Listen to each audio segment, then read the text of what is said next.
Eh bien, bonsoir, bonsoir, bienvenue dans cette interview très spéciale d'une personne que j'ai découvert il n'y a pas tellement longtemps, qui est super sympathique. Il s'agit d'Ariana, qui est ici en bas de l'écran. Bonjour. Et bonjour à toi. Et Salut, Lady a accepté très gentiment de avec m'épauler plaisir.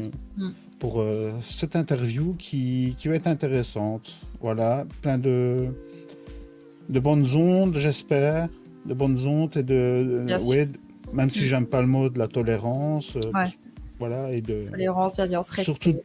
de la bienveillance, ouais, voilà. Ouais, Parce que il faut souhaiter toujours le bonheur des gens, c'est ce qui compte en priorité, quels que soient leurs amours, leurs désamours, voilà. Donc voilà. On va commencer déjà par, avant qu'on commence la liste des questions, tout simplement, Ariana, si tu sais te présenter un petit peu. Alors, je m'appelle Ariana, j'ai 18 ans actuellement et je suis créatrice de contenu sur les réseaux sociaux. Mon contenu principal a pour but du coup d'aider les personnes transgenres qui souhaiteraient effectuer une transition ou même aider les proches à comprendre. Et sinon, je fais un peu aussi de mes passions, donc le maquillage et puis un petit peu partager mon quotidien de vie. D'accord, c'est beaucoup du vlog, c'est ça? Ça m'arrive, ouais, de faire des vlogs et d'un peu mêler transidentité et vlog aussi pour amener les gens avec moi dans ouais. des épreuves. C'est beaucoup de la Ouais, sensibilisation Oui. Mm. par rapport à la transidentité. Ouais. c'est bien. Eh bien, écoute, on va commencer la liste de questions que je me suis permis de t'envoyer avant parce que je voulais quand même avoir ton avis. Parce que comme nous sommes néophytes du sujet et que je sais qu'il y a des mots, des phrases, des insinuations, de questions qui peuvent blesser, déranger, j'ai préféré avoir ton analyse avant de te les poser. Donc, merci déjà pour ça. Alors, première question. Il est dit, on posera une après moi, ça lui On va. va faire une chacun. On va faire ouais, on va faire comme ça. Ok. Comment et quand as-tu découvert que tu ne te sentais pas dans le bon corps? Alors moi, ça a commencé petit à petit. Donc à mes 15 ans, j'ai commencé à me féminiser un peu inconsciemment. Donc j'ai voulu porter du maquillage et commencer à plus rendre mes vêtements mixtes et mon style vestimentaire un peu plus l'alléger au niveau de mon ouverture d'esprit par rapport, comment dire, à la féminité vis-à-vis des garçons, tout ça. Moi, je mettais ça sur le dos de la normalité parce que je combattais un autre combat qui était celui des gays efféminés, comme on pouvait me le dire avant. Et du coup, je justifiais le fait que je faisais ça par rapport au fait que j'étais gay, du coup, au début. Et puis que c'était mon style, que j'aimais. Et puis dans tous les cas, c'est totalement normal de nos jours qu'un garçon se maquille ou porte des vêtements dits féminins. Mais au fur et à mesure du temps, j'ai remarqué que je me sentais plus du tout en accord avec le fait d'être un garçon, ou même que je n'ai jamais évoqué ce fait-là avant, et que là, c'était une question qui venait se rajouter à ma vie, à mon quotidien. Et j'ai commencé à de plus en plus me questionner jusqu'au jour où j'en suis venue à la conclusion que oui, genre, je me suis toujours sentie femme sans poser la question. Je me suis pas dit, en fait, je pense que je me suis jamais sentie homme parce que je n'ai jamais été. Mais je peux pas dire non plus que je me suis toujours sentie femme. On va dire que je suis une femme, mais que je me suis jamais vraiment sentie homme. Je sais pas si c'est assez clair ou pas ce que je veux dire. Dans le sens où Je on pense qu'on... attendait de moi que j'agisse comme un homme, mais Oui, je mais ne me sens voilà, pas. tu étais dans un cadre jusqu'à tes 15 ans, on se comportait avec toi, on t'habillait, on t'influençait C'est ça. comme un garçon. Mhm. Ouais. Voilà. C'est à ton adolescence que tu as eu le déclic, tu as dit non, c'est pas ce que je suis, et que tout s'est enchaîné, c'est ça. Mais déjà, à mes 15 ans, je me posais beaucoup de questions et j'hésitais entre une personnalité gender fluide, donc qui consiste à varier entre les genres. Donc, une personne gender fluide peut se sentir les deux. Et du coup, je me posais beaucoup de questions et j'essayais aussi d'accepter ce côté masculin que j'avais pas du tout. Mais j'acceptais juste mon corps, enfin, en tout cas, j'essayais. Et au final, à mes 16 ans, je me suis rendu compte qu'il y avait une part, donc la part masculine, qui n'était jamais présente et qui ne l'avait jamais été finalement. D'accord. Et dans ton Je- enfance, t'as pas eu de... Comment tu l'as vécu ton enfance du coup Mon enfance, ça a été une enfance très très très difficile Ah ouais. concernant ça, parce que j'ai vécu beaucoup d'harcèlement scolaire jusqu'à ma dernière année de lycée. J'ai vécu énormément d'harcèlement et mon enfance ça a toujours été du jugement. On a essayé de me faire comprendre que du coup j'étais C'est par pas. rapport à ça en fait. Le Mhm. fait que tu combattais peut-être déjà le fait de pas être garçon, mais plus fille C'est et ça. féminé. Et ouais, d'accord. Du coup, Et t'avais des surtout qu'avant, je me posais pas de questions. J'avais pas la notion de genre. Je me disais pas, ben, je suis un garçon ou je suis une fille. Quand J'étais t'es juste enfant. quelqu'un. Ouais. Mhm. Et du coup, ben, en fait, quand on venait me dire, ouais, toi, t'es pas un garçon, t'es une fille ou un truc comme ça, parce que quand, enfin, pour les plus jeunes, c'est souvent une insulte dans la cour de récréation ou quoi. Ouais. Quelqu'un qui est féminin, dur, on va tout de suite dire c'est une fille. Mm. Bon, au final, ils n'avaient pas tort, mais Ce que les gens doivent savoir, je fais une petite parenthèse, c'est que ça ne démarre pas forcément à l'adolescence. Il y a aussi très Non. très tôt dans Ouais. l'enfance. Il y a une ASBL ici en Belgique, je crois que ça s'appelle Transkid, je crois. Quelque chose comme ça dans le nom, où ils s'occupent justement de petits enfants en bas âge, mais justement qui se questionnent, filles qui ne se sentent pas garçons, garçons qui ne se sentent pas filles. Et ça peut commencer très très tôt en fait. Donc voilà, ce n'est pas lié à l'âge adolescent ou adulte. Forcément, je pense que c'est important à savoir aussi. Audrey, si tu Ouais. tu passes à l'autre Alors, question. ouais, moi je voulais savoir quels étaient les moments les plus difficiles pour toi lors de cette période de découverte en fait. Donc tu disais de que c'était découverte. le fait que tu Le sois. moment, Ouais. le moment le plus difficile, je pense que ça a été quand je suis retournée dans le milieu scolaire. Parce que en fait, j'ai varié entre 2 années. Donc, il y a eu mon année quand je suis entrée au lycée en seconde. Et du coup, j'ai fait ma transition sur la fin de cette année-là. Seulement, bah, en fait, il y avait eu la période du Covid, donc il y avait une partie de la classe en présentiel, l'autre en distanciel, donc on se croisait pas, et l'autre partie de la classe était la pire. Et du coup, bah, quand je suis revenue donc vers la fin, par exemple, avant les vacances d'été, on s'est tous regroupés, donc la classe, puisque la période Covid était un peu passée, et ils m'ont pas reconnue du tout, alors que j'étais quelqu'un de leur classe, hein, qui harcelait en plus de ça. Et la période la plus difficile, ça a été mon année de première, et ça a aussi été l'année où j'ai dû arrêter le lycée à cause d'un harcèlement. Du coup. Et Je pense tu avais quand même des potes, des copains, des copines qui Non. t'épaulaient? Qui te Non, soutenait. pas du T'avais tout. personne derrière toi quoi. Dans ma vie de tous les jours, j'ai des personnes autour de moi. Oh, t'es pas Bien sûr seule. que je peux compter sur le doigt de ma main, mais Ouais, à côté de ça, dans tout ce qui est milieu scolaire ou quoi, j'avais vraiment personne. pas du tout. Et même à côté de ça, vu que j'étais très malheureuse, ben, mes connaissances d'à côté ou mes amis dans la vie de tous les jours, ben, on va dire qu'elles subissaient parce que moi, j'avais tout mon mal-être que je rejetais, toute cette souffrance que je rejetais et j'en voulais à la vie et aux gens en général de me laisser souffrir et mourir de l'intérieur, quoi. C'était compliqué, mais avec le temps, ça a su s'arranger tout ça. C'est Oh, ça. tu... Oui.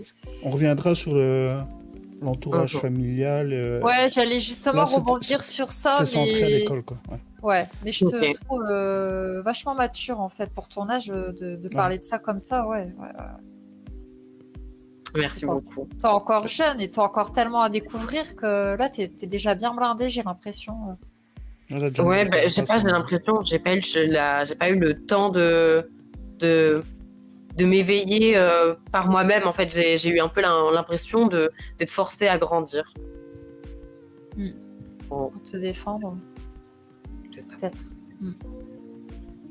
Ça n'a pas dû être évident. Hein. J'aurais pas aimé être à sa place, en tout cas. Ah, surtout que c'est souvent au milieu scolaire où on galère le plus, quoi. C'est là où ils sont plus durs, hein, les gamins, les ados. Ils peuvent être cruels. Hein. Et Ouais. parfois, les mots font plus mal que des coups ou des gestes. Donc, ouais. Mais bravo à toi pour avoir traversé ça déjà. Franchement, ouais. Et alors, bon, une autre question. De quel type de haine ou de propos as-tu été victime? N'aie pas peur des mots, c'est pas grave s'il y a des mots durs. Tu peux Ok. y aller. J'ai été victime d'énormément de mots, on va dire, tous aussi méchants les uns que les autres. Mais c'était des incitations au suicide, surtout, qui étaient les plus compliquées. Sale travelo. Et en plus, il y a aussi ce truc d'hypocrisie qui revient souvent lorsqu'on est une personne en transition, notamment une femme transgenre. C'est que j'ai parlé des enfants souvent qui, quand on est petit dans la cour de récréation, ont tendance à nous dire tu seras jamais un garçon, t'es une fille et tout. Et ils le prennent comme une insulte. Et lorsqu'on grandit, c'est tu ne seras jamais une femme, tu seras toujours un homme. Et du coup, c'est ce petit truc d'hypocrisie-là. Et du coup, ça me disait clairement que je pouvais aller me suicider, que j'étais un déchet de la société, que j'étais une personne qui faisait souffrir, que ce soit mes parents, les gens autour de moi, en fait, on me prenait vraiment comme un déchet, genre au bord d'une plage qui était en train de polluer. Et même, j'ai ressenti ça de la part des professeurs qui m'ont pas du tout soutenue ni aidée, ni le proviseur du lycée. Et en fait, on m'a fait sentir comme si c'était moi qui n'étais pas intégrée. Donc en fait, des fois, j'ai pas reçu d'insultes de la part de certaines personnes, mais les actes et ce qu'on me faisait comprendre, c'était très difficile. Et ouais, on me faisait clairement comprendre que si je mettais fin à mes jours, c'était beaucoup mieux pour moi déjà et pour tout le monde. Ouais, c'est horrible, ça. Donc voilà. C'est grave, J'en reviens pas, quoi. c'est grave. Mm. Je n'ose même pas imaginer la réaction de tes parents suite à ça, hein. Ouais. D'ailleurs, je Ben, crois qu'Audrey a une question dans ce sens-là. Bah, justement, comment tu as trouvé le soutien nécessaire pour faire face à tout ça, quoi? Pour faire face au harcèlement, au rejet? Ça a été dur parce que j'avais pas envie de. Donc, moi, il me reste que ma mère, du coup. Et j'avais pas envie de décevoir ma mère. Pourtant, on n'avait jamais évoqué ce sujet, comme quoi elle serait déçue ou pas, mais je me suis fait une fixette sur moi-même. J'étais tellement déçue déjà de moi-même, de ce que j'étais pas capable de faire, que du coup, je voulais pas décevoir aussi les autres. Et du coup, vu que je suis très proche de ma mère, et j'ai pas voulu la décevoir, donc je lui ai jamais parlé de ça avant, donc avant d'être déscolarisée. Je n'en avais pas parlé, donc j'étais toute seule, on va dire, dans ce truc-là. Et tous les soirs, je me retrouvais dans ma chambre à penser ou même à prier pour ne pas me réveiller le lendemain ou quoi, ou alors que tout s'arrête. Mais du coup, j'avais pas vraiment de soutien jusqu'à ce que je le dise à ma mère. Et par la suite, lorsque j'ai évoqué tout ça à ma mère a été énormément bouleversée parce qu'elle ne savait pas en fait que son enfant pouvait ressentir aussi un aussi grand mal-être. Et surtout, je le cachais bien, mais elle arrivait quand même un petit peu à voir qu'il y avait quelque chose qui allait pas dès que je rentrais ou quoi. Et à ce jour, elle m'a énormément aidée et je suis extrêmement reconnaissante pour elle, du coup. Mais ta maman, elle t'acceptait, que tu Oui. étais. Alors Ah oui, pourquoi t'aurais dû lui dire? Mais en fait, c'était plus par rapport juste au milieu scolaire. C'était juste tout ce qui était scolaire, perspective d'avenir ou quoi. J'avais juste peur de décevoir ma mère. Pourtant, d'accord. je n'avais jamais évoqué ce sujet. Moi, je pense que quand tu t'en prends plein la tronche, t'es rejeté de partout, il n'y a personne qui t'épaule. Ton seul point d'appui, c'est les gens que tu aimes le plus, c'est ton papa, ta maman. Et à mon avis, tu avais eu peur qu'ils aient la même réaction de rejet. Inconsciemment, tu as eu ça, c'est ça que tu as peut-être hésité à l'avouer d'entrée, quoi. Ouais, je peux comprendre ça. Ouais. Et toi, vis-à-vis de tout ça, tout ce que tu nous as raconté, quel conseil tu donnerais à quelqu'un qui traverserait le même problème, quoi? Un niveau scolaire? Tous les niveaux, je dirais. Tout, ouais. En général, quoi, société, ouais. En général, moi, je pense qu'il faut tester plein de choses. On a souvent tendance à se mettre beaucoup de barrières et à penser ce que les préjugés vont dire de nous. Dans tous les cas, que ce soit le premier préjugé ou le deuxième, il y en aura toujours. Et je pense que c'est ultra important d'expérimenter, peu importe l'âge qu'on a, peu importe notre passé, nos expériences de vie.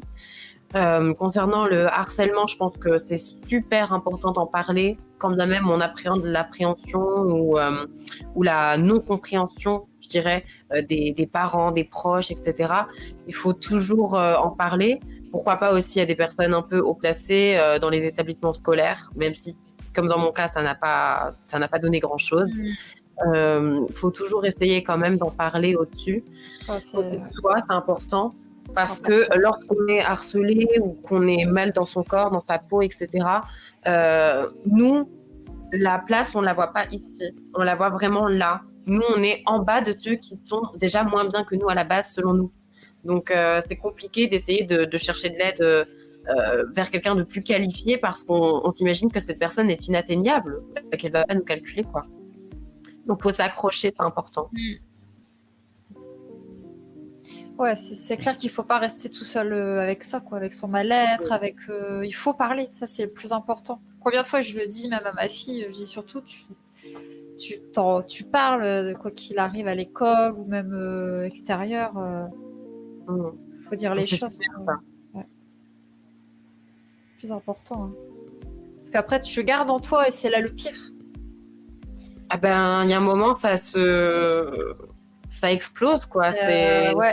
Après, tu contiens et puis c'est là que tu souffres et après, il faut trouver la bonne personne à qui en parler, mais je pense que... Et bien souvent, quand t'exploses comme ça, quand toutes les émotions remontent à la surface et que ça explose, ça fait des dégâts même autour de nous, quoi. Enfin, autour des gens, tu peux blesser des gens sans le vouloir. C'est ça. Ouais, un grand mal-être peut faire sortir des mots qu'on pense pas ou même des sentiments. On a peut-être l'impression que vu que personne ne nous aime, en fait, moi, je me suis sentie vraiment pas du tout aidée. Pourtant, les gens ne pouvaient pas faire plus que ce qu'ils faisaient déjà. Et quelque part, en fait, mon moi intérieur en a voulu à ces gens-là de ne pas m'aider, de ne pas me sauver parce que je savais pas moi-même comment le faire. Ouais. Et j'espérais, en fait, que... Toi, tu t'isoles, quoi, après... Totalement. Audrey ? Justement, quels sont quand même les aspects positifs de ton expérience que tu aimerais partager avec ceux qui pourraient traverser la même situation que toi ? Les aspects positifs, c'est que j'ai pu enfin me comprendre moi. L'une des plus grandes phobies que j'avais avant de commencer, on va dire, ma vie d'adulte, c'était d'agir par les autres ou par ce qui était montré dans cette société et de pas essayer de me comprendre moi ou d'écouter justement ce que mon corps ou mon esprit essayait de me dire. Et du coup, ça m'a appris à avoir beaucoup plus de patience, à beaucoup plus me comprendre et à m'ouvrir sur plein de sujets. J'ai appris énormément de choses du coup qui m'ont renforcée également. En parlant de renforcer, justement, maintenant j'ai beaucoup plus de mental et au moins je vais beaucoup moins avoir tendance à me laisser faire. Et surtout, il y a tout ce côté euphorique aussi des étapes passées et de se rendre compte que tout ce qu'on fait, c'est grâce à soi-même et que dans tous les cas, qu'on fasse par exemple une transition ou même des opérations ou peu importe, dans ces épreuves-là, on sera seul et de les traverser, tout ça, ça m'a vraiment fait du bien. Il y a eu également toute ma communauté que j'ai bâtie autour de ça qui m'apporte un soutien énorme et je doute énormément qu'à ce jour je serai là dans ma vie, même au stade où j'en suis, si j'avais pas eu cette communauté du coup. Ouais.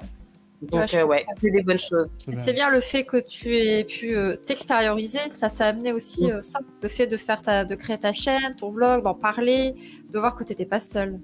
Ça, c'est important. Même si je comprends, des fois, ça peut te ramener des connards, on va dire. Ah, ça, t'en auras toujours. Et voilà, c'est bien, tu gardes le positif, ta commu qui te soutient, et c'est le principal. C'est bien. Comme quoi, les réseaux sociaux, il n'y a pas des que fois, négatif, on crache dessus en disant, apprendre à en laisser, mais il y a du bon. Ouais, il y a du bon. Justement, comment tu vois, toi, Ariana, la compréhension et l'inclusion dans la société aujourd'hui? Qu'est-ce que tu en penses? Est-ce que tu vois qu'il y a de la progression? Est-ce que tu vois que ça stagne? Comment tu le ressens? Le gros problème, c'est qu'il y a de l'avancée dans les deux points qui sont totalement opposés. Il y a de l'avancée dans la compréhension de la transidentité, donc où des portes s'ouvrent pour les personnes trans de nos jours. Où il y a une plus, une plus grande facilité à comprendre les termes à utiliser et à ceux à ne pas employer. Mais il y a aussi le point opposé qui est une énorme évolution dans le monde de la transphobie et de la haine propagée aux personnes trans. Et en fait, forcément, il y en a une donc, qui augmente plus vite que l'autre. Donc, la transphobie augmente beaucoup plus vite que la compréhension de la transidentité. Mais les deux évoluent et c'est un gros problème parce que en essayant de combattre du coup tout ça, en essayant d'élever la communauté trans et élever les esprits, à côté, on est souvent vite démoralisé en voyant que la transphobie aussi augmente énormément. Donc, je dirais qu'en fait, c'est 50-50. Enfin, même pas. Je pense que c'est même pas 30-70%. Il y a eu une petite avancée dans la transidentité, même s'il y a eu quand même de grands pas qui ont été faits. Mais côté transphobie, haine et incompréhension aussi et beaucoup de jugement, il y en a encore énormément et ça, tout le temps. Petite parenthèse, par exemple, il y a beaucoup de gens qui m'ont dit, mais toujours en aparté, hein, ah, tu vas faire une interview d'une personne transidentée. Je dis oui, ah non, ne fais pas ça, ne fais pas ça. Moi, je te déconseille. Et comme on m'a dit de ne pas le faire, je le fais. C'est la chose à faire. Voilà. Donc voilà, mais en tout cas, je suis ravi ce soir parce que je crois que autant Audrey que moi, oui, on est parce que je te l'ai dit, épaté par ta maturité, ton parler, ton phrasé. C'est impressionnant, franchement. Merci beaucoup. Pas mal. C'est bien, et puis c'est courageux, et puis enfin voilà, c'est un sujet d'actualité, il faut en parler, quoi. Il faut pas tout le temps se cacher. Arriver à un moment. Et puis toi, Lolo, c'était un truc qui te tenait à cœur. Voilà, il faut le faire. Et... C'est un sujet qui m'intéressait parce que, allez, nous vivons une époque où il est permissible et il est possible pour les personnes qui souffrent comme ça de ne pas se sentir dans le bon corps. Elles ont la possibilité aujourd'hui de pouvoir faire des transformations qui leur donnent l'apparence qu'elles ressentent à l'intérieur d'elles, donc de rayonner comme personnalité, que des gens qui, il y a 50 ans, il y a 100 ans, 150 ans, qui vivaient le même problème, ils étaient cadenassés. Voilà, qu'ils étaient cachés. Ils étaient condamnés. Donc c'est bien. L'époque peut... ça se libère, c'est bien. Moi, j'aime tout ce qui enlève la souffrance des gens. Je suis comme ça. Donc, savoir qu'il y a des gens qui se sentent heureux grâce à ça, moi, je m'arrête à ça. Je ne me pose pas des questions farfelues, ça ne m'intéresse pas. C'est pour ça que ça m'intéresse. Si la personne, elle est heureuse et voilà, tu l'acceptes, elle ne te fait rien, tu acceptes les choses. Je pense qu'il y aurait plus de... Je sais que tu n'aimes pas ce mot, mais qu'il y aurait plus de tolérance dans ce monde. Moins de préjugés, ça irait mieux. Bien sûr. Voilà, par contre, on va changer de sujet. C'est concernant la religion. Quel est ton rapport à la religion ? Et que répondrais-tu aux gens qui pourraient penser que changer de genre est contre nature ? Les gens qui penseraient se fermer. Par rapport à la religion, j'ai personnellement, on va dire un peu un libre arbitre par rapport à ça, dans le sens où j'ai pas un avis bien tranché, mais je laisse, on va dire, la personne qui est en haut le faire pour moi. Moi, je suis là sur cette terre, je vis mes expériences et je pense que le but d'une vie, donc le but réel d'une vie, c'est d'être heureux et en paix avec soi-même. Et je pense que c'est la capacité qu'un être humain peut avoir de mieux, c'est de s'épanouir soi-même avant de faire le bien autour de soi. Parce que la preuve avec les personnes transphobes et souvent qui remettent aussi leur haine sur la religion, ça, on va en parler.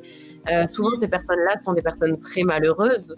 Et je doute que des personnes aussi malheureuses peuvent faire le bien autour d'elles et par ce fait, rendre fier Dieu dans le cas de la religion. Donc, je pense que ça va un peu dans les deux sens. Il y a de la contradiction de la part un peu de partout. Mais personnellement, j'aurais tendance à dire qu'il faut pratiquer sa foi si on le sent et comme on l'entend. Dans tous les cas, c'est entre Dieu et soi-même. On est dans un pays laïque, donc ça veut dire que si on veut pratiquer, on a le droit, on a le choix aussi. Et on peut pratiquer la religion qu'on veut, on peut avoir la relation qu'on veut avec Dieu et avec sa propre religion. Bien évidemment, après, ce qui change tout ça, c'est les réseaux sociaux. Maintenant, j'ai l'impression qu'il y a des règles établies pour être croyante. Il y a des critères. C'est comme pour rentrer en boîte. Si t'as pas une mini-jupe ou quoi et que t'as un gros pantalon de jogging, tu rentres pas.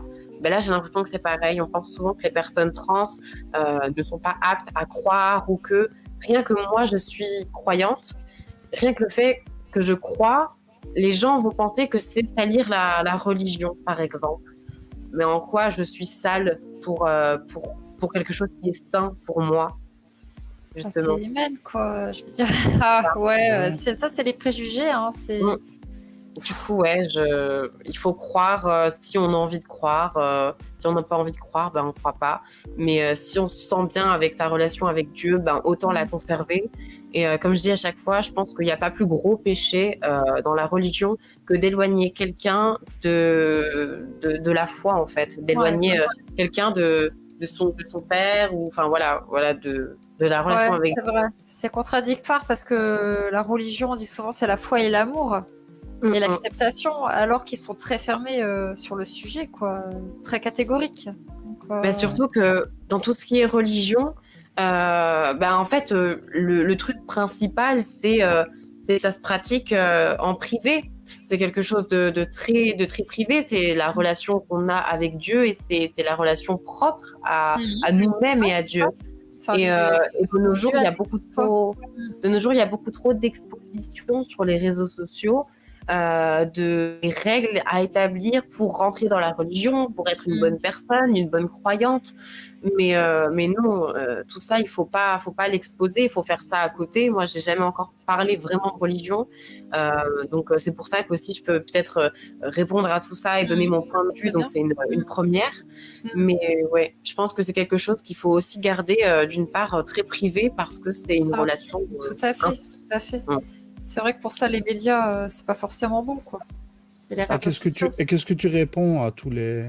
On va pas les qualifier, ce serait pas bien, mais à tous les gens un petit peu hostiles et pas très gentils qui disent que ouais, mais changer de genre, c'est contre nature, c'est contre Dieu, c'est pas la création initiale. Qu'est-ce que tu réponds à ces gens-là, toi? En soi, chacun de nos actes et nos choix dans la vie font qu'on va changer et qu'on va s'éloigner de ce que la nature a prévu pour nous.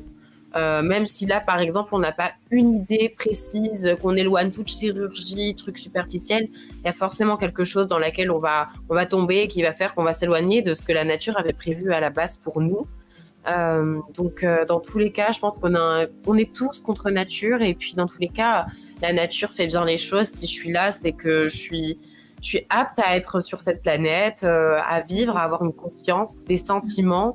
Et ça, sans la nature, ça n'existerait pas, quoi. Bah ouais. Donc, en même temps, c'est vrai ce que tu dis. On est tous contre nature parce que il y a des millions d'années d'ici, l'être humain il vivait juste de pêche et de cueillette. Et puis on a commencé à chasser et manger de la viande. Mais au départ, l'humain ne mangeait pas de viande. Donc on est contre nature un petit peu. Disons, c'est une évolution de la nature. Ouais. C'est une évolution, voilà. Et puis contre nature par rapport à qui? Contre nature par rapport à soit la religion ou alors à la création du monde. Parce que si on regarde à la création du monde, bon après, je parle vraiment là par rapport à plus un côté histoire. Mais souvent, les personnes qui nous disent vous êtes contre nature, c'est par rapport à Dieu. Pourquoi ce serait pas juste si on exclut Dieu de ça parce que Dieu est amour, paix et bienveillance? Pourquoi propager de la haine en son nom? Pourquoi venir trouver un défaut en son nom? Pourquoi pas juste regarder du côté histoire? Pourquoi je serais contre nature? On a évolué, à la base on ressemblait comme deux gouttes d'eau à un singe. Et on marchait à quatre pattes et au final on s'est levé, on a changé. Pourquoi? Parce que on s'est mis sur ses pattes pour avoir d'autres avantages. Et là c'est pareil. Moi, on va dire que je m'élève et que je change de physique, pas pour les autres, pas pour paraître contre nature ou quoi, pour avoir l'avantage d'être heureuse. C'est toi qui ressens les choses. Après, je pense que la religion et la transidentité, c'est pas. Enfin, pour moi, Mm. c'est pas. C'est deux choses Ouais, différentes, quoi. Mais il y a des gens qui Voilà, remènent tout à la religion, donc Ben non, ils se posent des mais. questions pour ça, quoi. Mais bon. Ouais. Bon, ben justement, tantôt on parlait de ton harcèlement, de ce que tu as vécu, tout ça. À l'heure actuelle, comment est-ce que tu réagis dans les moments où tu vois qu'il y a des préjugés, de la discrimination à ton égard? C'est quoi ta réaction? Comment tu réagis à l'heure d'aujourd'hui? Maintenant, je dirais que maintenant, ça me dérange moins parce que je suis moins confrontée à ces gens dans la vie réelle, alors que dans le cadre scolaire, c'était tous les jours. Mais enfin, à partir de maintenant, en fait, c'est plus de la déception. Non pas parce que j'estime ces personnes, mais parce que je me dis, ah, c'est dommage. Cette personne aurait pu être une bonne personne avec des sujets de discussion posés, intéressants, enrichissants également pour la culture, la maturité, tout ça. Et je trouve ça juste dommage, en fait. C'est plus une frustration, c'est juste, c'est dommage, quoi. Par rapport à la personne, c'est ça qui te rejette. Mais après, je pense qu'il y a peut-être une question aussi d'avoir peur de faire des erreurs. Tu sais, les gens, ils ont peur de froisser ou... Moi, j'aurais peur d'être maladroite, tu vois, par exemple. On peut être maladroit, mais le truc, c'est vraiment juste les gens qui me confrontent, on va dire, à cette situation de malaise ou de discrimination, Ouais. quoi. Après, La discrimination, c'est pas être maladroit, c'est juste avoir de la méchanceté en soi et de besoin de l'extérioriser. C'est l'effet négatif, quoi. Ouais. Mais quelque chose que je suppose qui doit être réel, tu me dis si je me gourre, hein. Si je dis une connerie, tu me reprends, il n'y a pas de problème, hein. Ok. Mais plus ton évolution avance, ton évolution physique, à mon avis, moins tu dois avoir de discrimination parce que l'amalgame se fait de moins en moins. Oui, Ouais. totalement. Je pense, ouais. Puis après, tu vas... Moi, je pense qu'avec le temps, tu vas t'assumer encore plus et les gens, ils vont moins t'atteindre. C'est les ça. gens... Et puis, les gens, après, tu vas t'en foutre, carrément, quoi. C'est comme, tu sais, de toute façon... Je pense que plus ça vient, plus tu t'en fous des gens. Tu prends que les bonnes personnes avec toi. Et c'est important, mais il y a aussi l'hypocrisie par rapport au beauty privilège. Si on est belle, dans cette société, c'est si on est belle, on est respecté. Si on n'est pas belle, on est jugé, on est insulté, on est moqué. Et là, dans le cadre de la transidentité, ça va être à celle qui est la plus féminine, celle où ça se voit le moins. Et au contraire, du coup, celle qui vont avoir plus des traits masculins, qui vont être beaucoup plus masculines avec une voix plus grave, etc. Et elles seront toujours comparées à celles qui sont plus féminines. Et donc, en fait, c'est une forme de respect horrible qui s'installe parce que celles qui sont plus féminines, et des fois, c'est juste parce que, encore une fois, la nature a fait ça comme ça, vont être plus respectées et félicitées que celles qui sont masculines et qui ne l'ont pas demandé. Ah ouais, donc il y a une certaine concurrence comme ça dans la transidentité. Ah ouais, oui. Je sais pas, tu vois. Et c'est aussi bien les personnes... Vous avez un peu de discrimination, quoi. Ah oui, c'est dommage, c'est dommage. Ça se fait aussi de par les personnes extérieures qui nous font de la différence et de la compétition. Mais je pense que l'une des pires communautés, je parle en tant que dans la communauté LGBT, hors religion, ça, je pense que la pire des communautés reste la communauté des personnes trans, parce que ça s'attaque, ça se bouffe le bec et tout, et c'est horrible parce que c'est des insultes, c'est même des propos transphobes et haineux à l'égard des personnes trans entre elles. Ça s'insulte de tous les noms, quoi. C'est dommage parce que ça devrait être, à mes yeux, à mon sens, une communauté justement qui devrait se serrer les coudes. Ouais. Qui devrait se serrer les coudes que se tirer dans les pattes. En fait, c'est un concours de bonasse, quoi. Celui qui a la plus bonasse, elle s'en sort, les autres sont écrasés. C'est un concours de beauté, mais c'est tellement... C'est con. Non, mais c'est totalement ça pour le coup. Je voyais pas, non, je savais pas ça. Tu vois, je pensais plus de soutien. Je pense que dans la communauté homosexuelle et tout ça, il y a du soutien, on ressent, mais dans la transidentité, je savais pas que... Ouais, c'est horrible. Ouais. Ouais, dis donc. Et est-ce qu'il y a des personnes ou des œuvres qui t'ont inspiré dans ton parcours, positivement? Des personnes qui m'ont inspiré positivement. Des œuvres, les deux. Toute l'histoire autour de la déesse Aphrodite, ça m'a beaucoup parlé. Je crois qu'il y avait une autre question par rapport à des personnalités célèbres ou quoi, après, non? Oui, s'il y a une personnalité célèbre qui t'a marqué. Je peux l'inclure maintenant? Ça peut réentrer dans la question d'Audrey, parce que je crois que je ne l'ai pas mise plus loin. Celle-ci que tu viens de poser. S'il y a un événement, un livre, un film... Y a-t-il des personnes, des livres ou événements qui t'ont inspiré? C'est celle-ci ou une autre? Ouais. Non, c'est celle-là, c'est bon. On peut la développer aussi, l'étendre à des personnalités connues. Ouais.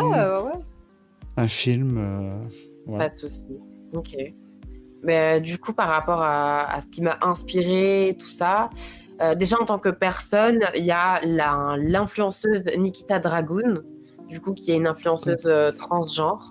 Non, je connais pas. Et ce qui m'a inspiré, c'est sa beauté, parce que souvent, encore une fois, on nous met le préjugé qu'on peut ressembler à des hommes travestis ou quelque chose comme ça. C'est directement l'étiquette qu'on nous colle lorsqu'on parle de transition de genre. Donc Nikita Dragun qui m'a énormément inspirée, notamment aussi pour ses projets artistiques, sa direction tout autour de son personnage.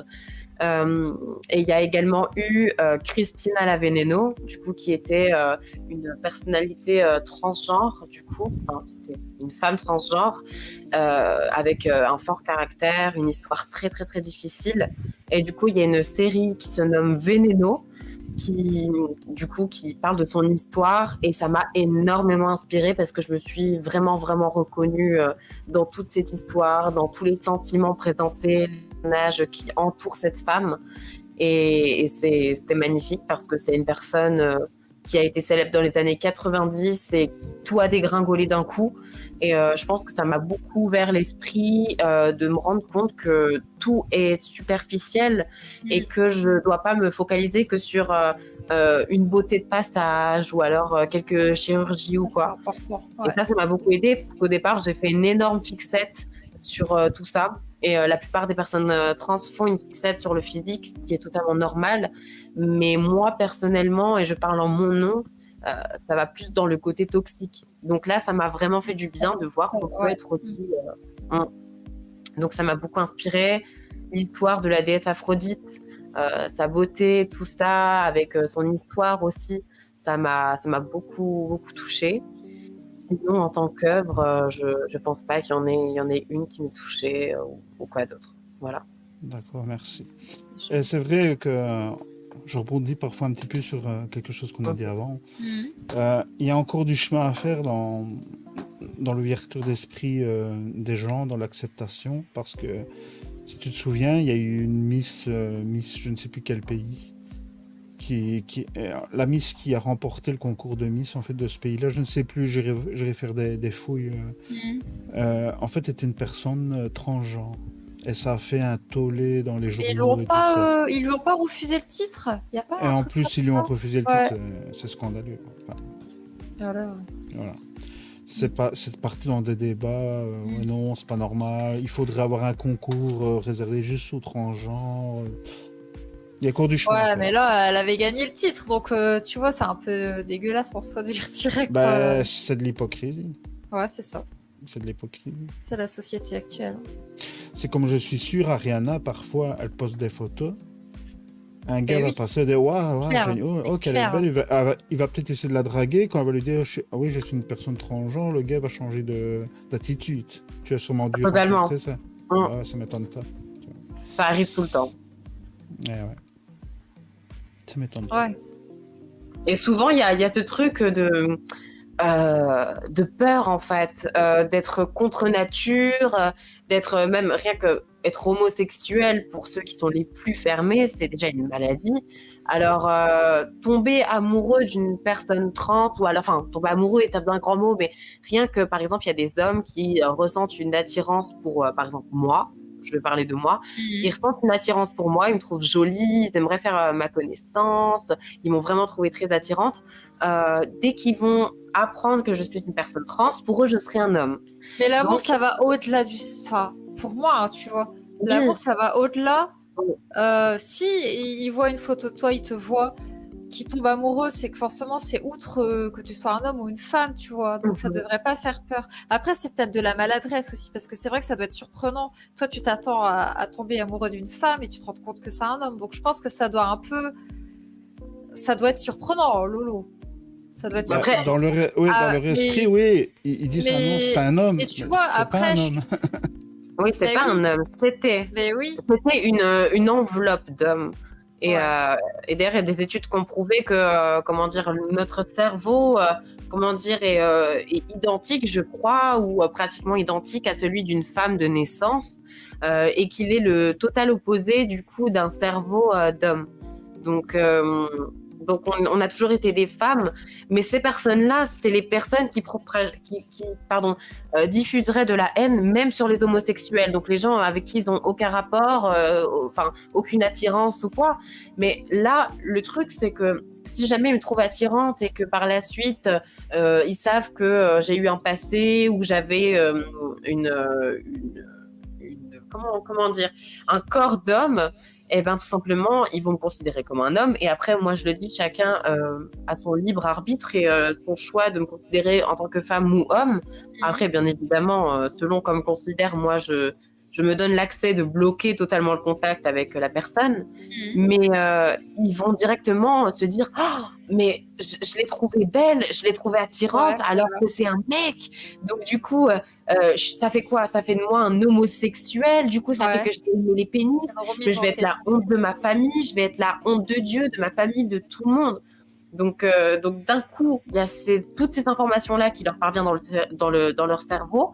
Et le premier réflexe qu'ils ont, c'est d'insulter pour te prouver que non, ils n'aiment pas ça. Justement, ils détestent. Et comment prouver qu'ils détestent et qu'ils ne sont pas gays? Eh bien, justement, en allant insulter. Et leur cerveau se dit directement, non, je ne suis pas gay. Je déteste les trans, regarde la preuve, je viens de l'insulter. Ou alors, je viens de lui dire d'aller se suicider. C'est de l'hypocrisie. C'est une réaction de protection, à ton avis, c'est ça? C'est ça. Ils se protègent, mais c'est vachement hypocrite, quoi. J'ai un scoop, hein. Je sais pas, et vous devez le savoir, faites des recherches, vous verrez que je ne dis pas des conneries.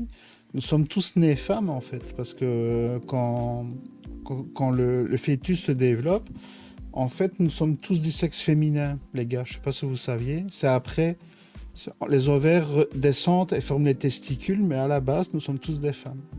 Ok, c'est intéressant. Vous pouvez aller voir, je dis pas des conneries. C'est ce qui détermine le sexe du fœtus. C'est soit les ovaires restent ou c'est l'avenir de l'homme, redescendent. quoi. C'est voilà. Ouais. L'homme descend de la femme. Alors, je voudrais te poser une question, mais j'espère que je vais pas être maladroite. Je voudrais savoir si t'es attiré par les hommes, mais les femmes ou moi, je suis attirée uniquement par les hommes. par les hommes. Okay. C'était les hommes avec un Z. Les hommes. Avec un Z à la belge. D'accord. Ouais. Et du coup, je voulais juste préciser un petit truc, souvent que les gens ont tendance à faire en tant qu'erreur. Il faut différencier la sexualité du genre. Donc, l'attirance sexuelle, du coup, est quelque chose de totalement différent. Il y a des personnes transgenres par exemple, une femme transgenre qui est une femme, du coup, qui peut être lesbienne ou qui peut être hétérosexuelle. Moi, par exemple, je suis une femme. Que ce soit aux yeux de la loi ou de la société, je suis une femme et je suis hétérosexuelle parce que j'aime les hommes. Les hommes sont attirés par moi et du coup, ça forme une relation hétérosexuelle, quoi. Alors que on peut être transgenre et homosexuel et bi. On peut tout être, en fait. Il n'y a pas de barrière dans la. Pour moi, il n'y a pas de règle, ouais. Pour moi, il n'y a pas de règle. C'est ça. Tant qu'il y a l'amour, il y a l'amour, quoi. Alors, un sujet complètement différent. Ouais, complètement différent. Mais qui m'intéresse. Est-ce que tu aimes la pop culture, les mangas, les jeux vidéo? Tu es une gameuse? Une semi-gameuse. Je joue juste à un seul jeu. C'est Fortnite. Ah ouais, d'accord. C'est un jeu, hein? Oui, c'est vrai. Mais ouais, c'est Fortnite. Et c'est un jeu que j'apprécie. C'est le seul jeu que j'apprécie d'ailleurs. Enfin, les autres sont cool pour la plupart. Tout ce qui est, je sais pas, Call of ou des trucs comme ça. Mais c'est pas vraiment mon style un petit peu artistique dans lequel je me retrouve là. Il y a plus de couleurs, tout ça, donc c'est cool. Et manga, non, Non, pas de du manga. tout. Pas du tout. D'accord. Tu ne collectionnes rien, t'as pas des figurines chez toi ou... Non, Bon, toi, t'es dans la plus axée dans tout ce qui est beauté, outfit. totalement. Ouais, Mm. ok. D'accord. Et voilà, j'ai fini ma question. Ok. Et tes objectifs ou tes rêves pour l'avenir, tant sur le perso que le pro, c'est quoi? J'en ai énormément. Sur le plan personnel, c'est déjà de pouvoir trouver une paix intérieure. Parce Ouais. qu'il y a toujours encore des moments où c'est difficile. Donc, ouais, trouver une paix intérieure et surtout pouvoir aller au bout de tout ce que j'ai imaginé pour ma transition. C'est bien parti. Il y a beaucoup de choses qui sont en cours et qui arriveront dans le futur. Donc, je pense que déjà, au niveau personnel, c'est de terminer là où j'ai commencé. Parce que je me suis lancée dans quelque chose, autant bien le faire et le faire jusqu'au bout. Et sur le plan professionnel, j'aimerais justement que mes réseaux sociaux puissent me permettre d'en vivre justement totalement. Ouais. Et j'aimerais surtout pouvoir que ça m'ouvre plein de portes différentes, d'opportunités, telles que le cinéma, la télévision. T'aimerais plus percer dans ce monde-là. Ok. Pourquoi pas aussi écrire un livre, je sais pas, tourner dans une série. Ça, tu devrais. Ça, je te le conseille, faire un livre. Ouais. Avec Amazon, il y a moyen de faire ça. Il faut faire beaucoup de choses. Faire du mannequinat ou après faut savoir rentrer dans ce monde. Hein. Et j'aimerais justement aussi faire du mannequinat, en fait toucher un peu à tout. Toutes ces opportunités-là qui m'auront été ouvertes grâce à mes réseaux sociaux, tout ça. Et après, si jamais je touche à plein de choses et qu'il y a une chose qui plaît le plus, je pourrais me dire pourquoi pas tenter et pourquoi pas en faire un objectif de carrière si ça me plaît vraiment et que je suis vraiment douée pour ça. Je pense qu'il n'y a pas une chose qui me passionne plus qu'une autre. Et c'est pour ça d'ailleurs que j'ai jamais été très forte dans le milieu scolaire parce que toutes les filières, tout ça me correspondait pas. Et à ce jour, du coup, c'est pour ça que je cherche toujours quelque chose qui va m'épanouir en allant chercher à droite à gauche. Okay. Moi, je suis bluffée par ta maturité, en plus, tu as du bagou. Enfin, ouais, tu pourrais y arriver dans ce monde-là. Après, il faut te préserver. Il faut te préserver parce que c'est un monde qui pourrait aussi Enfin, c'est à double tranchant, quoi. Tu me diras, c'est partout pareil, hein, mais le monde du travail, c'est pareil. Mais bravo, quoi. Moi, tu me touches. Merci beaucoup. Et on parlait de rêve. Quel changement, toi, tu espères dans la société pour faciliter le parcours des personnes transgenres? Qu'est-ce que, pour toi, le truc optimum qui pourrait se faire? Je pense que c'est arrêter tout ce qui est côté médical, de devoir forcément prouver qui on est, même au niveau judiciaire, tout ça. Par exemple, pour passer de la lettre M à la lettre F, il faut être tout simplement jugé au tribunal par des gens qu'on ne connaît pas du tout. On va être jugé sur un physique. On ne le fait pas à des personnes, cisgenres. Donc, cisgenre, le terme, ça veut dire de naissance. Donc, il y a cisgenre et transgenre. On ne le fait pas à des personnes cisgenres. Pourquoi on irait juger, du coup, une personne transgenre sur son physique? Et du coup, on doit juger si physiquement, c'est une femme ou pas. Alors qu'on est les premières à dire que, du coup, être femme, c'est pas uniquement au niveau du physique. Justement, on a tendance aussi à reprocher, donc les gens ont tendance à reprocher ça en général aux femmes, à dire toi, tu portes pas de maquillage, tu fais pas d'efforts pour t'habiller de manière sexy, donc tu n'es pas une femme, ou alors t'es une femme mais tu te laisses aller ou quoi. Toutes les femmes auront tout le temps des pressions sur elles et les femmes souffrent énormément de tout. Mais toujours devoir prouver en fait ce truc-là, ou même la difficulté pour être apte, oui ou non, passer devant des tonnes de psychiatres, devant des services spécialisés qui demandent 2 ans de psychiatrie, alors qu'on n'est pas fou, on n'est pas folle. On sait très bien ce qu'on veut. Ce qu'on veut, c'est juste une épaule sur laquelle s'appuyer qui va nous aider, pas nous lobotomiser le crâne avec des « t'es sûr ? Est-ce que c'est vraiment ce que tu veux ? C'est pas un fantasme de passage ?» et nous torturer pendant 2 ans, parce que pendant ces 2 ans-là, on n'a pas le droit de faire quoi que ce soit, de prendre un traitement hormonal, d'opération, rien. Et en fait, notre transition dépend du bon vouloir de ces praticiens-là. Et quand on tombe sur des praticiens qui sont transphobes, parce que ça existe aussi, en fait, on est bloqué. Donc ça, pour moi, c'est les choses qui devraient changer. Ouais. Parce que ça, on voit pas. Hein. Ça, c'est l'envers du décor, mais c'est vrai que le côté médical, le côté judiciaire, ça, on ne sait pas comment ça se passe pour vous. Ah oui. Donc, ouais. C'est du lourd, quoi. Ce serait bien peut-être un service d'accompagnement qui partirait du début, l'enfant par exemple, jusqu'à sa transition aboutie, avoir un service qui accompagne, qui aide, des facilités, ça peut être sympa, un truc comme ça.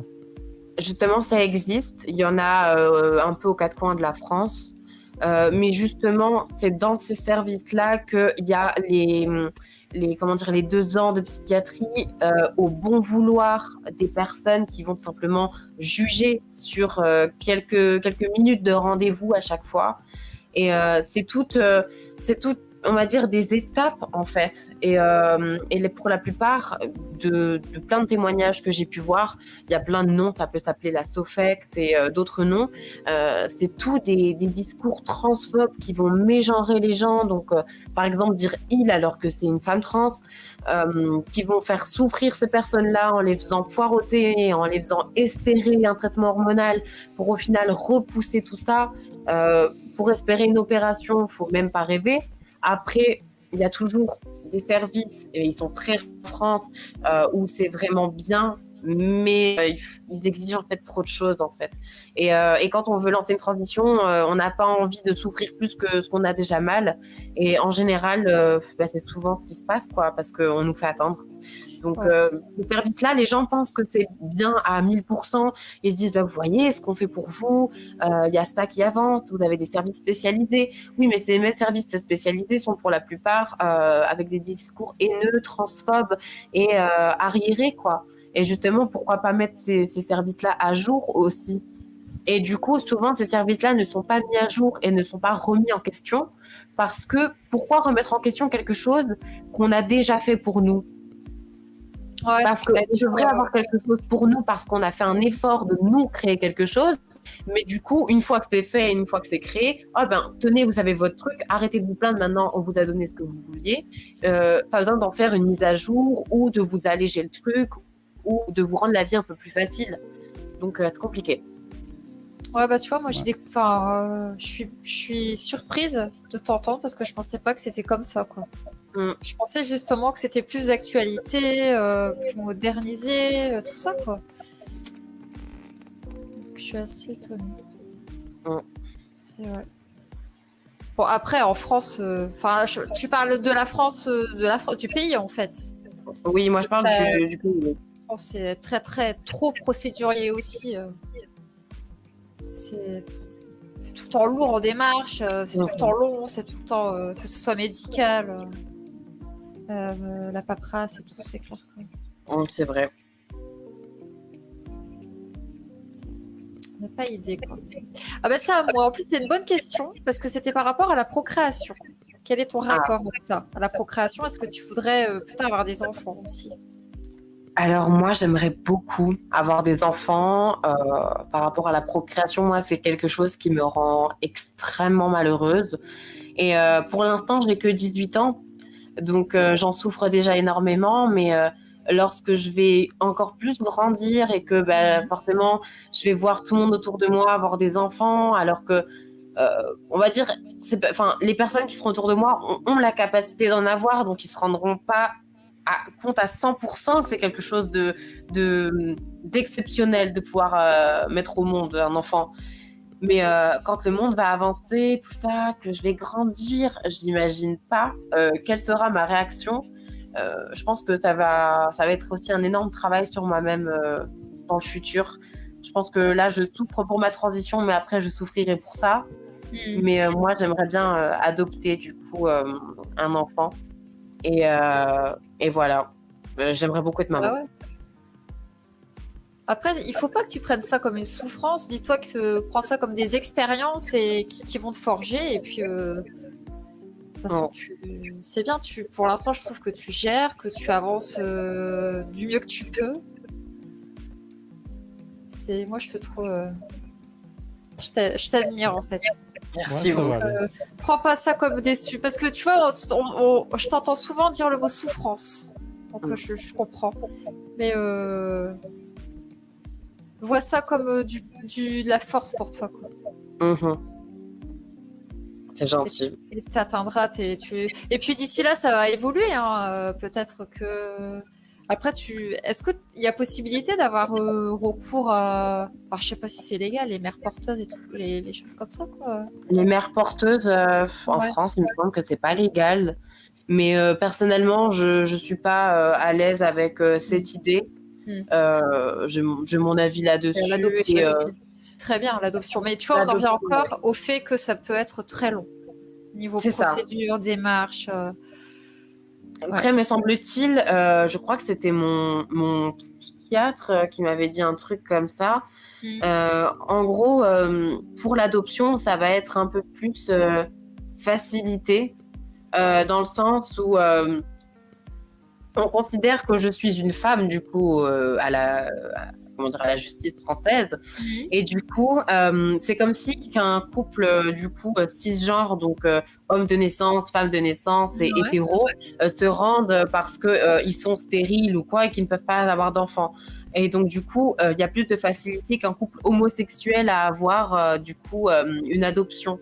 Donc, triste pour les couples homosexuels, bien évidemment, c'est encore un autre sujet, mais on va dire que c'est un peu plus rassurant de savoir ça, quoi, que peu importe mon passé, en tout cas la personne actuelle fait que je peux avoir aussi des avantages ou même quelque chose qui appartient à la normalité, quoi. D'accord. Donc, voilà. Ok. Oh, ça va aller.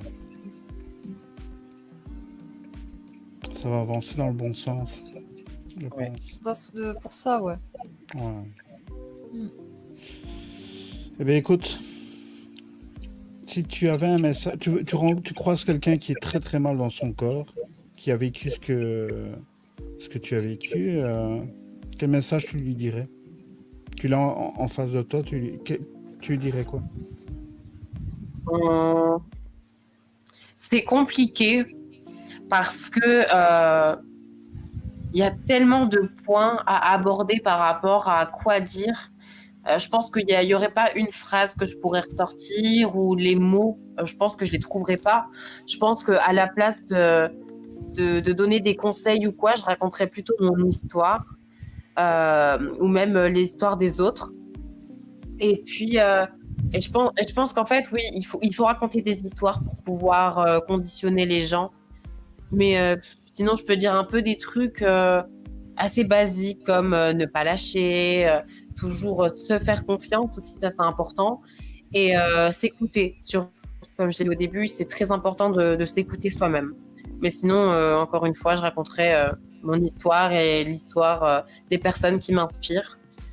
Et je pense que ça aidera la personne à plus comprendre ce qui lui arrive en temps voulu, je dirais. De comprendre dans quelle période de sa transition cette personne se trouve. Donc voilà. Ok. Après, on est sur le cul, hein, Audrey, hein? On est sur le cul, hein, de sa maturité. Ah ouais, moi, ouais, je suis bluffée. Hein. Ouais. Franchement, 18 ans, quoi. 18 ans, elle pourrait apprendre des choses à des personnes de moins 40 ans qui ont une mentalité de merde. Elle pourrait faire des conventions sur le sujet. Ouais, moi, je trouve que ça passerait crème. Et tu vois, ça m'étonne que tu dis que niveau scolaire, après je pense que tu as été rebuté par rapport au rejet en fait qui s'est fait sur ta transidentité, que tu sois pas, que t'aimes pas la scolarité parce que tu as quelque chose en fait à... Je sais pas. Ouais. Bah, nous, c'est bien. Ouais. Nous, c'est bien. Ah, moi, je ressens vraiment le bagou, l'intelligence, autant humaine que intellectuelle. Enfin, si. Bravo. Ah, je dis tout le temps la même chose, mais je suis bluffée en fait. Je suis vraiment. Non, mais Ouais, c'est bien.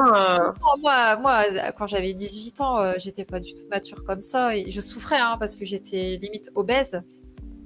J'étais isolée moi. J'étais isolée. Je m'ouvre seulement que maintenant, tu vois. Hum. Ouais, je vais avoir 40 ans. Donc, bon, après, c'est peut-être générationnel aussi. Hein. Il y a ce fait qu'avec les réseaux, on peut peut-être plus C'est ça. communiquer, il y a plus d'ouverture d'esprit. Mais c'est assez anecdotique et contradictoire parce qu'il y a de l'ouverture d'esprit, mais en même temps, tu vois, il y a des gens qui acceptent pas toujours. Ben, en fait, le truc, c'est qu'il y a aussi l'ouverture d'esprit et la fermeture d'esprit que quand ça arrange. Tout dépend du sujet. Donc, il y a des fois, il y a des sujets qui vont plus s'ouvrir parce que bah, ça arrange les autres et c'est qu'une question d'avantage.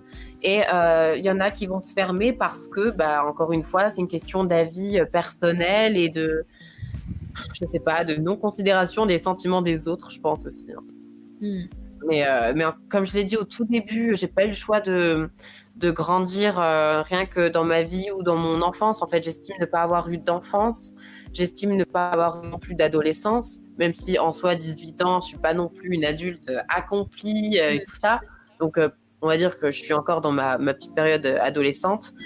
Mais la vie d'adulte commence doucement et je me rends compte que j'ai manqué beaucoup d'étapes de ma vie. Je me souviens de aucun détail de mon enfance, mis à part les événements traumatiques, parce que je pense que mon cerveau a voulu tout éliminer. Quoi. Ouais, ça c'est, je pense que ouais. Et tu auras tout un travail, je pense, à faire, que tu dois faire de toute façon. Mais peut-être que tu as des choses qui vont remonter plus tard à la surface. Hein, et... Bon, après, tu disais, t'es suivi par un psychiatre. Donc ça c'est top, c'est bien que tu sois soutenu, encadré. Puis au moins ça te permet d'avoir un avis aussi extérieur parce que bon t'as les amis, t'as ta maman, j'espère que t'as de la famille aussi, mais être encadré, être encadré de manière neutre et médicale, ça fait du bien aussi. T'as ta maman, c'est le principal. J'ai ma maman, c'est le principal. Puis t'as des personnes bienveillantes. T'es en couple, non? En couple, je dirais plus qu'en couple. Je suis fiancée. Ouais. Donc voilà, ça s'arrête pas que à ceux qui nous, comment dire, comme quoi il y a la preuve aussi qu'on peut être accepté aussi du côté amoureux et que c'est pas qu'une légende, quoi. Donc il y a le soutien un peu partout. Ouais. C'est le principal. Que tu sois pas seule. Parce que c'est pas évident d'être seule et quand tu vis ça, un problème. Savoir s'entourer, c'est important. Bien s'entourer surtout, ouais. Ouais. Ça c'est bien. Alors du coup, on est paumé avec les questions.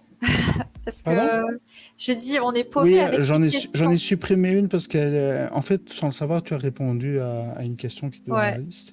Donc, on va passer. Je l'avais numérotée 17. Tu peux la poser. Ariana, elle joue pas. Et c'est une question par rapport au gaming. Alors. Ah ouais, c'est vrai.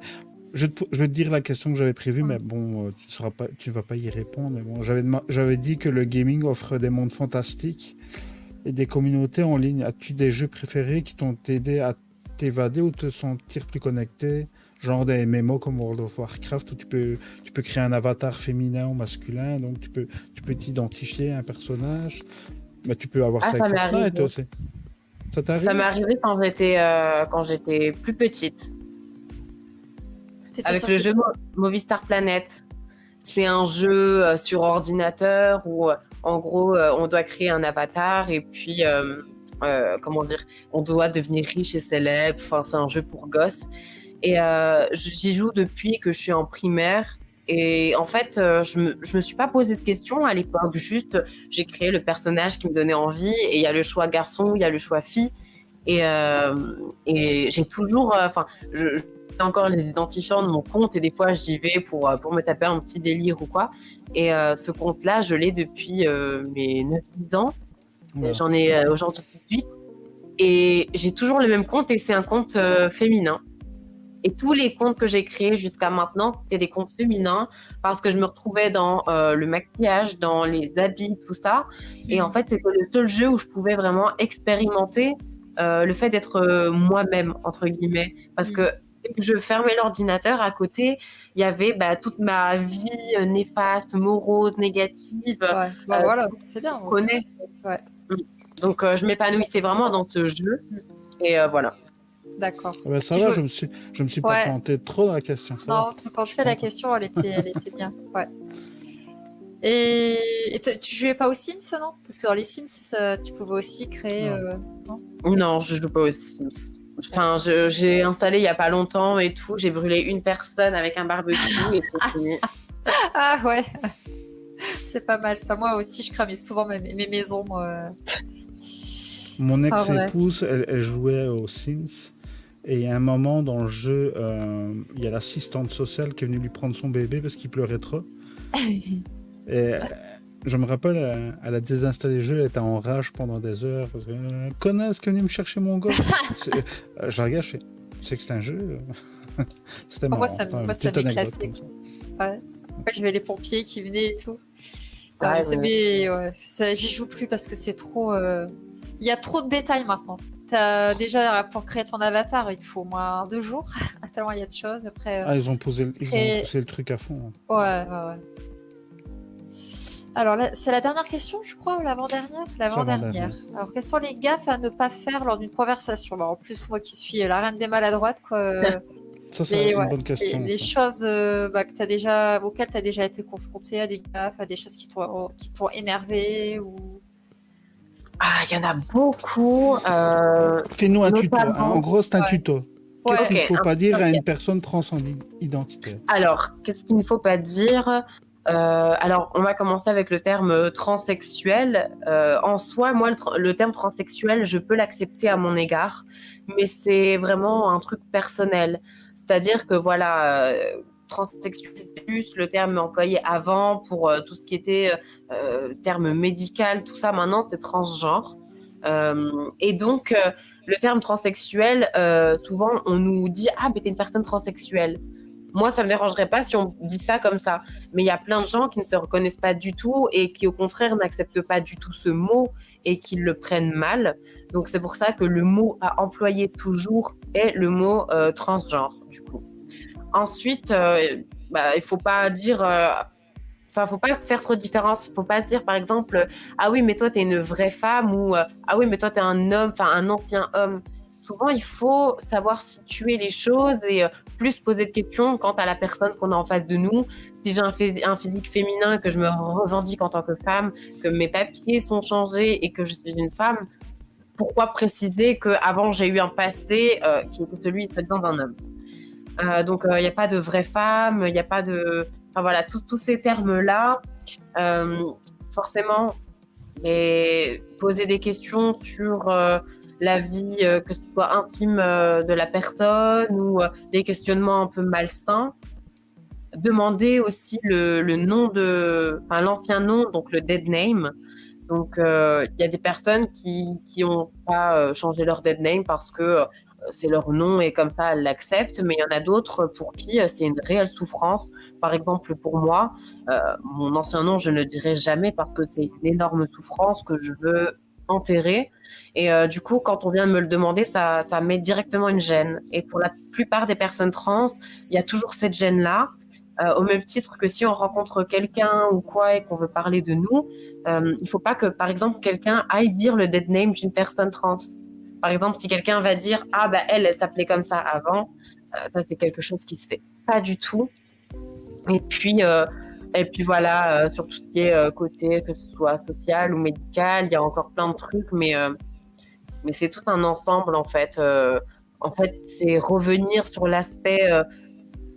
médical qui est dérangeant et surtout sur l'aspect sociétal et on va dire de l'expérience de vie de la personne. Il faut pas revenir dessus. Il faut se concentrer sur le moment présent et je pense que c'est important de laisser la personne s'exprimer elle-même, parce que si une personne trans s'exprime et va venir parler de sa transidentité ou faire part de ce qu'elle a vécu, de ses souffrances, de ce qu'elle a fait, de ce qu'elle a traversé, c'est parce que il y a une confiance qui s'installe, une confiance qui vient, comment dire, de lui parvenir et qu'elle a envie de partager avec vous.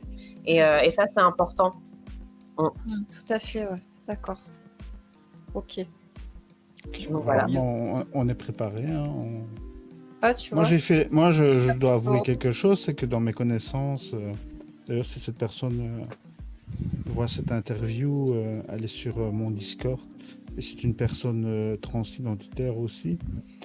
J'ai voulu l'inviter pour une interview aussi, et j'ai fait la boulette de l'appeler par son ancien nom. Ah. Et c'est Et quelque tu le chose. connaissais, tu connaissais déjà avant sa transfo ou... Oui. En fait, cette personne était fan de ma chaîne au début avec mes marionnettes. Hein. Elle me suivait assidûment et elle avait même fait une vidéo sur ma chaîne quand elle était encore de l'ancien sexe. Et j'ai été la contacter. Et moi, par réflexe, pas pour, j'ai pas fait attention, j'ai prononcé l'ancien prénom et ça l'a refroidi. Elle m'a même dit, cette personne, c'est la raison pour laquelle je viendrai pas pour l'interview, parce qu'il y a des... Faire attention aux mots que tu utilises. C'est pour ça que j'ai parlé un petit peu avant avec Ariana, pour lui dire si j'étais pas dans... Ouais. Si j'avais une ligne conductrice qui était correcte. Elle m'a dit oui tout de suite, donc... merci. Il y a juste aussi un terme. Il y a un terme juste à ne, enfin, pas à utiliser, mais souvent les personnes ne savent pas comment on dit ou quoi. Et en soi, c'est pas un mot qui est grave ou péjoratif, mais c'est mieux d'utiliser le terme transition que transformation, du coup. Parce que transformation, en fait, c'est plutôt drôle ce terme, parce que transformation, on a plus l'impression qu'on est une Winx. C'est XOR, transformation. J'ai l'impression d'être un Pokémon shiny, moi, à chaque fois. Je me transforme, ou d'être Végéta. Tu vois, mais c'est bien que tu me reprennes, parce qu'au moins, je le ferai plus, parce que j'ai dit transfo, c'est vrai. Oui, non, mais justement, il n'y a pas de souci, c'est parce que ça m'est venu comme ça en entendant. Mais ouais, c'est juste transitionner d'un genre à l'autre. Et c'est là où, en fait, c'est important aussi d'en parler. Une transformation, ça veut dire qu'il y a tout qui change. Il y a beaucoup de choses qui changent. Alors que là, une transition, c'est une transition de genre. Ça veut bien dire qu'il n'y a que le genre qui change. La personne qu'on a à l'intérieur, on reste cette personne qu'on a connue, que ce soit fille de ou, je sais pas, sœur de telle personne ou épouse de. Enfin, on est toujours les mêmes personnes, et je pense que c'est important de préciser aussi que on a le même cœur, quoi. Donc ouais, transition est le meilleur terme. Mais voilà, moi, transformation, ça me fait rire, c'est pour ça. D'accord. Bah écoute, en tout cas, super cette interview. Moi, je suis vraiment ravi. Je sais pas si Audrey. Ouais, très intéressant, enrichissant. Très intéressant. Ouais. Un conseil que je pourrais te donner, tu le suis, tu ne le suis pas, il n'y a pas de souci avec ça, c'est lance-toi dans des conventions où tu expliques ton parcours et écris un livre. Franchement, je te le dis, fais-le. Tu risques d'être agréablement surprise. Et on a fini nos questions en fait, hein, mais je vais rajouter une question bonus quand même.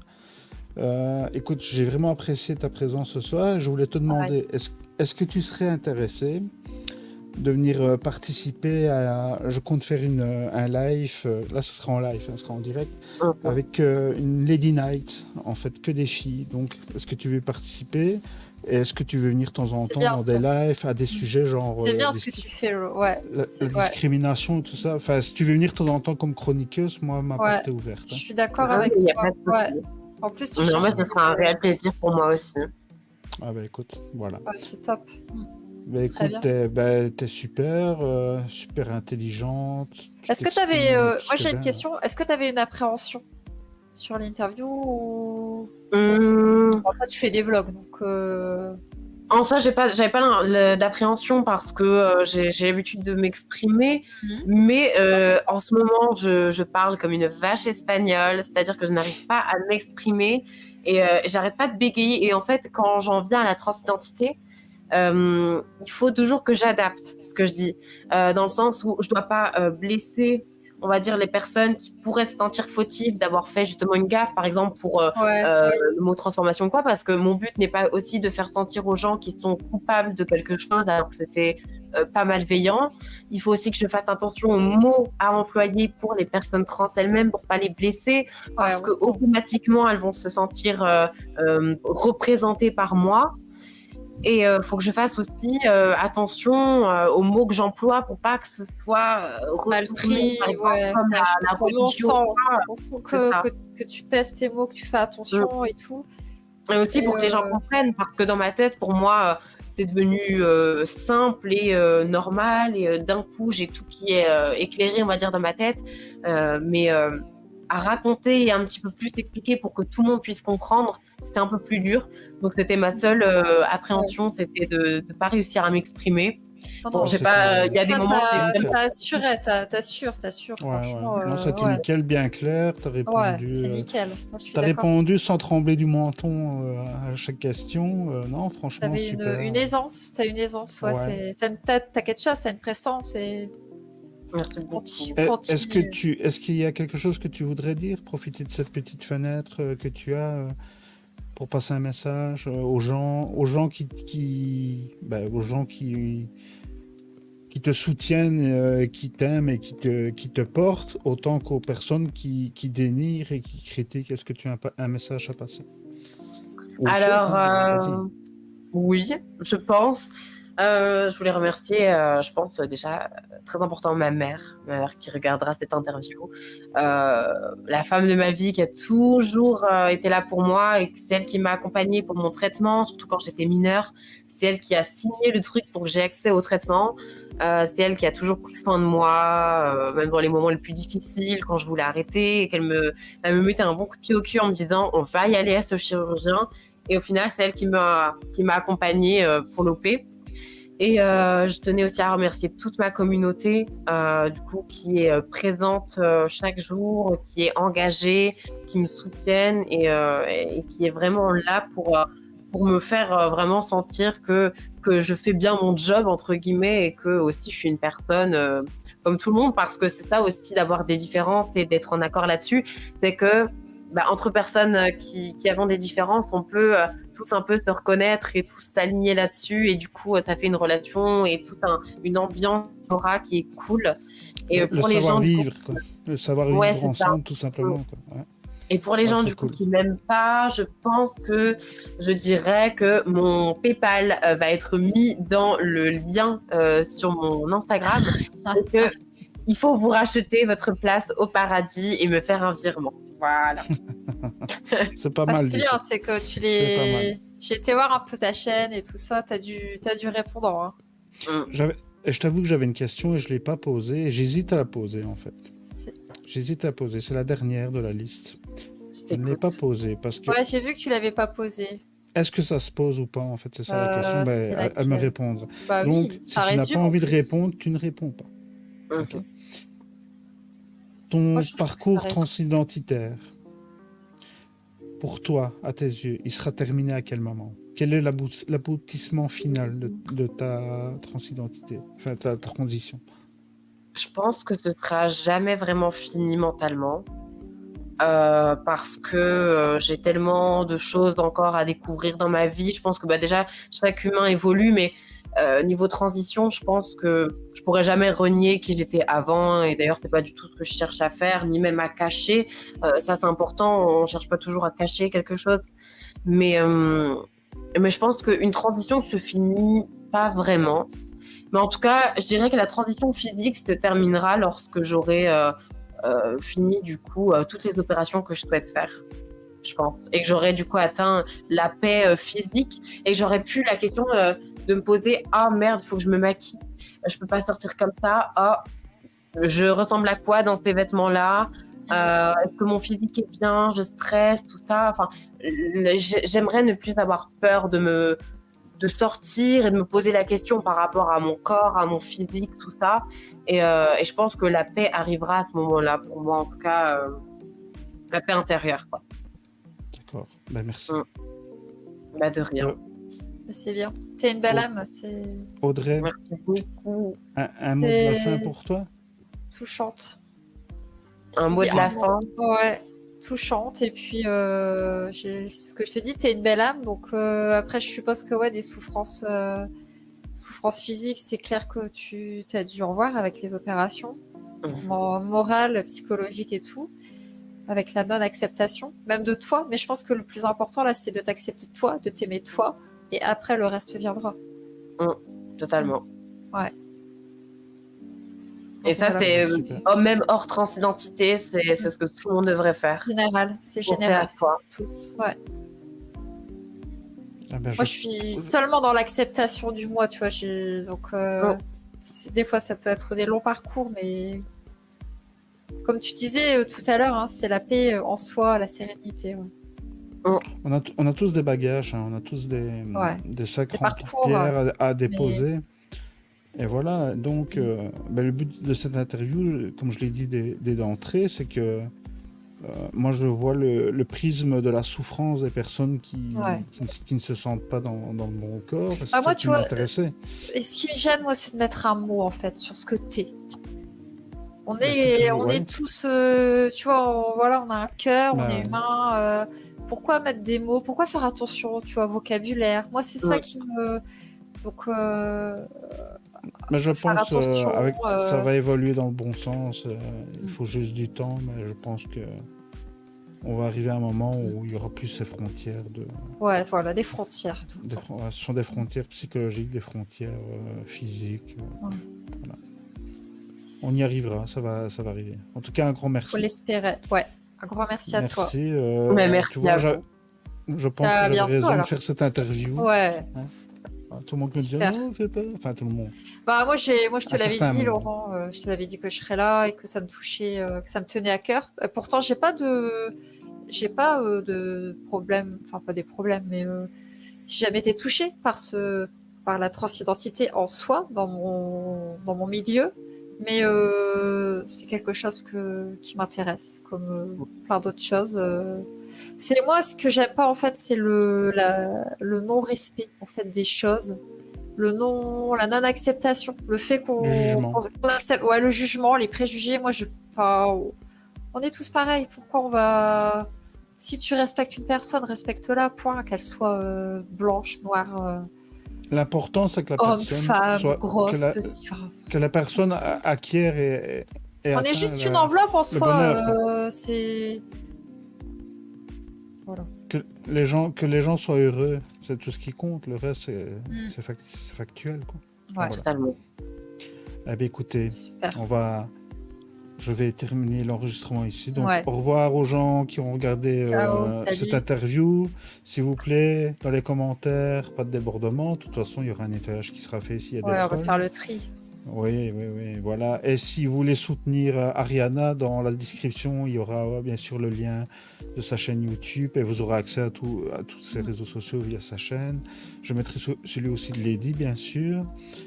Et voilà, et si vous voulez dans les commentaires, mettez une rose ou un petit cœur pour supporter Ariana, il n'y a pas de souci. Enfin voilà. Allez, ciao. Ciao, salut. Salut.